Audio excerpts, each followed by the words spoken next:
Hello guys, કેમ છો બધા લોકો? અમે બધા જ લોકો તૈયાર થઈને હોટલ નીકળી ગયા. તો અત્યારે અમે બધા જ લોકો ફોટોશૂટ કરી રહ્યા છીએ. હાય ફૈબા. હાય હાય રુદુ. તે કેટલા ફોટા પડાયા? કેટલા પડાયા? 2. સરસ. લો જોઈ શકો છો બધા લોકો. બધા હાય કર દો. હાય હાય બુઆ. હાર્દિકભાઈ છે ફોટા પાડી રહ્યા છે અને હિમાંશુભાઈ અને ભાભી સ્ટાઇલ કરી રહ્યા છે. હાય પૂજા ભાભી, હિમાંશુભાઈ અને શુભમ છે તે ફોટો પાડી રહ્યો છે. શુભમ સ્ટાઇલ જોઈ લે, આપણે આવું જ પડાવવાનું છે. આ સ્ટાઇલમાં રહી ગયો છે. કોપી કેટ જ કરવાનું છે. તો અહીંયાના રસ્તા બહુ જ જોરદાર છે અને એટમોસ્ફિયર પણ બહુ જ સરસ લાગી રહ્યું છે.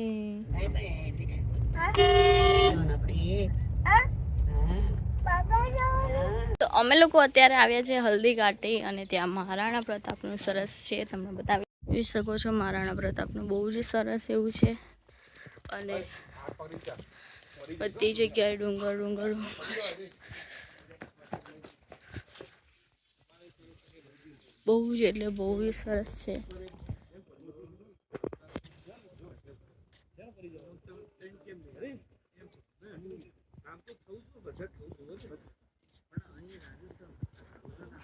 શકો છો ડુંગર ડુંગર ડુંગર બહુ જ સરસ છે અને બધા જ લોકો હવે આવી રહ્યા છે. રુદ્ર છે, મસ્તી કરે છે.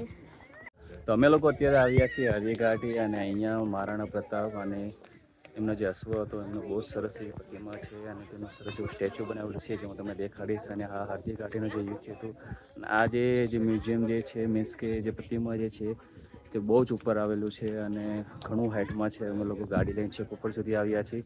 હું તમને દેખાડીશ કે કેટલું બધું ઊંચું છે અને બહુ જ એનું ઘણું બધું આપણે સાંભળ્યું છે અને અમે આજ ખરેખર રીતે જોવા માટે આવ્યા છીએ. બધે છે તે ફોટા પાડી રહ્યા છે. પપ્પા અહીંયા શું થયું? હલ્દી ઘાટીનું યુદ્ધ થયું હતું? જંગલમાં આવ્યો હતો ને મોમેન્ટ અહીં જંગલમાં આવ્યો હતો? કારણ કે આ પહાડીમાંથી હંતા હંતા આવ્યા હલ્દી ઘાટી કારણ કે પતા કે આ કોઈ નહીં આવી શકે તો અહીં તો અહીંયા આવી જંગલમાં ફૂટી ગયા ને અંદર. તો અહીંયાથી પછી જે અશ્વ જે અશ્વ અહીંયા હલ્દી ઘાટીમાં મરાણા. અચ્છા, તો જોઈ શકો છો કે અહીંયા જે અશ્વ જે છે તેમનું નિધન થયું હતું અને આ જે છે મહારાણા પ્રતાપની બહુ સરસ એવી પ્રતિમા બનાવે છે પહાડ ઉપર જે તમે જોઈ શકો છો. બહુ સરસ એવી પ્રતિમા છે. અહીંયા આસપાસ જે છે તે જંગલ જંગલ છે અને અમે તેલી બાજુ અને અમે જમીનથી ઘણા ઊંચા લેવલમાં આવેલા છીએ. એ તમે જોઈ શકો છો કે અમે પહાડ ઉપર છીએ અત્યારે.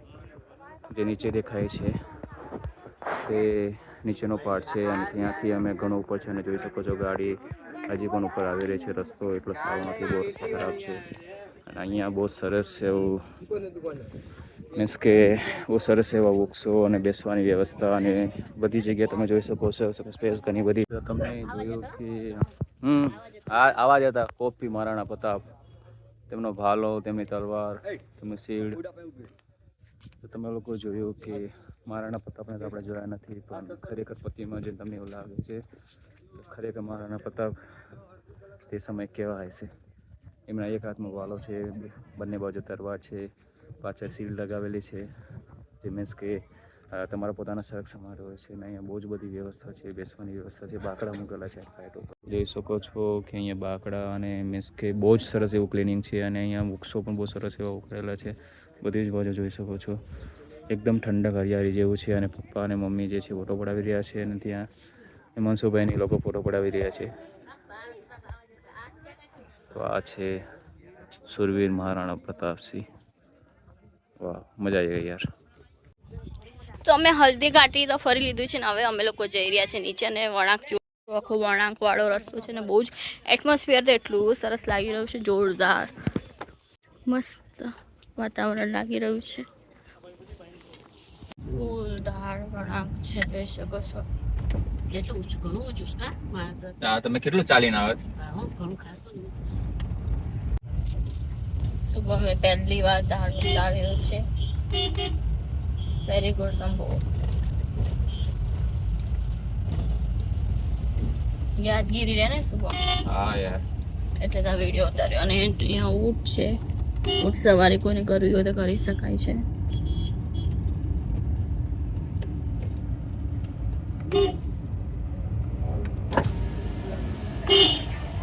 અને અહીંયા પણ મહારાણા પ્રતાપનું આખું મ્યુઝિયમ છે અને બહુ જ બધી લાઈન છે, જોઈ શકો છો. અને ટિકિટ લઈને અંદર જવાનું છે.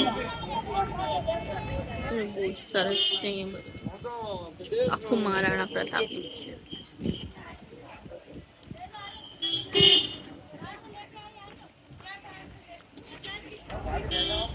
બધા લોકો બેઠા છે ચા પીવા માટે. તે રુદ્રને દવા પીવડાવી રહ્યા છે અને બધા જ આ ભાઈ છે તે ચા બનાવી રહ્યા છે. અને બધા લોકો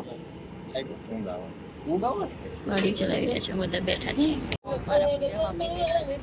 હાય હાય, ચા પીવાની ઈચ્છા થઈ ગઈ છે. પછી અમારા બધા જ લોકોની ચા આવી ગઈ હતી અને બધા જ લોકો શાંતિથી બેઠા હતા અને બધાએ ચા પીધી હતી અને તે ચા બહુ જ એટલે બહુ જ મસ્ત હતી. તો અમે લોકો પહોંચી ગયા છે ઉદયપુર. શું શંભુ, મજામાં ને? એકદમ મજા મજા. ઓકે, લોકો બધા જ લોકો ઉદયપુર પહોંચી ગયા છે, બધા જ લોકો બેસી ગયા છે. હાય હિમાંશુ, હાય પાછળવાળા હાર્દિકભાઈ. આ જે દેખાય છે તે ફતેસાગર ઝીલ છે અને સામે જે દેખાય છે તે નહેરુ ઘાટ છે. તો ત્યાં જવા માટે તમારે સ્પેશિયલ બોટ ઉપર ત્યાં જવું પડે. તે બહુ મસ્ત ગાર્ડન છે. અહીંયા જોઈ શકો છો કે બહુ જ બધી બોટ છે અને બધા લોકો બોટ ઉપર જાય છે અને આ તમને સેન્ટરમાં લઈ જશે. જોઈ શકો છો કે બહુ જ બધી સર્વિસ આવી છે, બહુ જ બધી ગાડી છે, ટ્રાફિક પણ બહુ બધી છે. અમે ફાઇનલી પહોંચી ગયા છીએ ફતેસાગર. બહુ જ બધી પબ્લિક છે, મકાઈ ડોડા છે, બહુ જ બધી છે, ભીડ છે. અમે લોકો અત્યારે આવ્યા છીએ ઉદયપુર બોટ ક્લબમાં આવ્યા છીએ.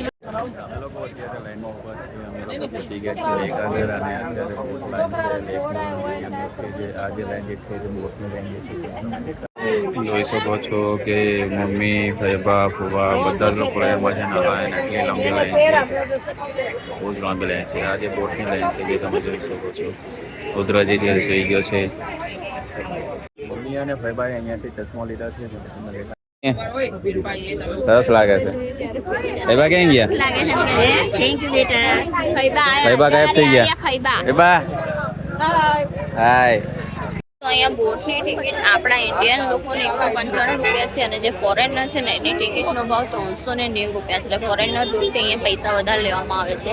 અને અમે બોટમાં અમે લાઈનમાં ઊભા છે અને થોડીક જ ટાઈમમાં અમારો વારો પણ આવી જશે. ભાઈ આ ફૂલ લઈને એમના માથા ઉપર ફૂલ લગાવી દીધું છે. તો અત્યારે અમારા લોકોનો બોટમાં વારો આવી ગયો છે અને બધી જગ્યાએ ફૂલડા છે. ફૂલ છે અને બહુ સરસ છે, બધે છે. અને બોટમાં હવે વારો આવશે. એ જણા અહીંયાના ફૂલ હતા ને બંને જણાએ માથામાં લગાવી દીધા છે. તો તૈયાર થઈ ગયા છે, બધા જ લોકોએ પહેરી લીધું છે. Shambhu okay, ready ready.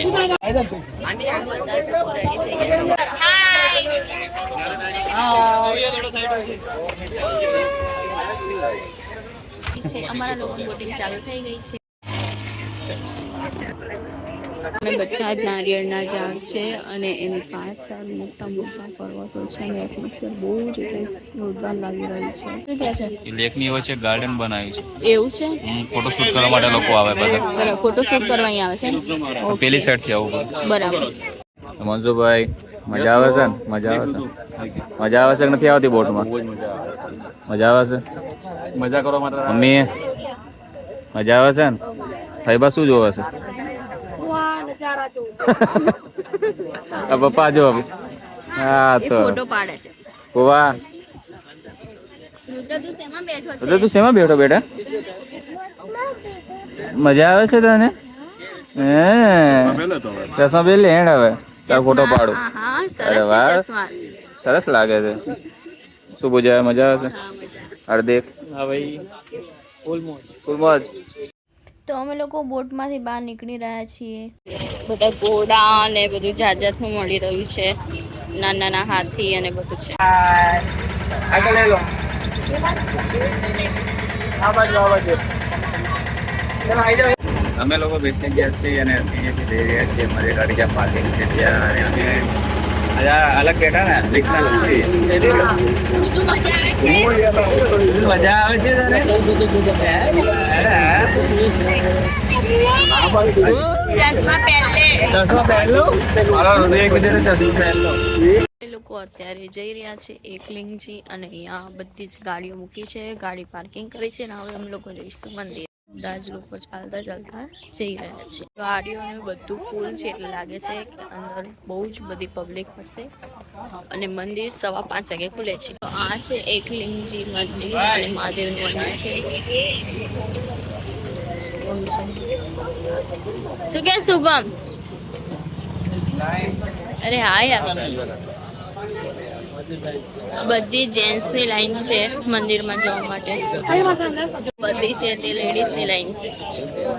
લોકો મંદિર પહોંચી ગયા છે અને બહુ જ બધી ભીડ છે, તમે લોકો જોઈ. અને ત્યાં મહાદેવજીનું મંદિર છે. ગાય છે ને તે અલગ ટાઈપની છે ને ગાયની ઉપર લખ્યું છે રાધા કૃષ્ણ. મંદિર ખુલ્યું નથી, મંદિર ખુલવાનું છે 5:15 વાગે અને અત્યારે વાગ્યા છે 5:05. અહીંયા મહાદેવજીના દર્શન બહુ સરસ થઈ ગયા છે અને દર્શન બધા આવી ગયા છે. વાતાવરણ એટલું સરસ જોરદાર થતું છે. બધે આવી જ ગાય મળે છે. ગાયના બધા શિંગડા આવા જ ટાઈપના હોય છે.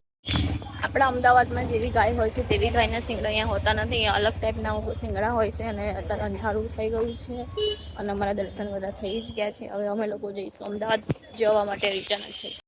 તો અમે લોકો હવે ઘરે આવી ગયા છીએ અને અત્યારે વાગ્યા છે રાતના 8 અને આ બ્લોગને અહીંયા જ પૂરું થાય છે કેમ કે હવે બહુ જ ઊંઘ આવે છે અને હવે અમે કપડાં ચેન્જ કરી દઈશું. તો આજનો આ બ્લોગ અહીંયા જ પૂરો થાય છે. તો અમારી ચેનલને લાઇક, શેર અને સબસ્ક્રાઈબ કરવાનું ભૂલતા નહીં. બધાને જય માતાજી, જય બહુચર.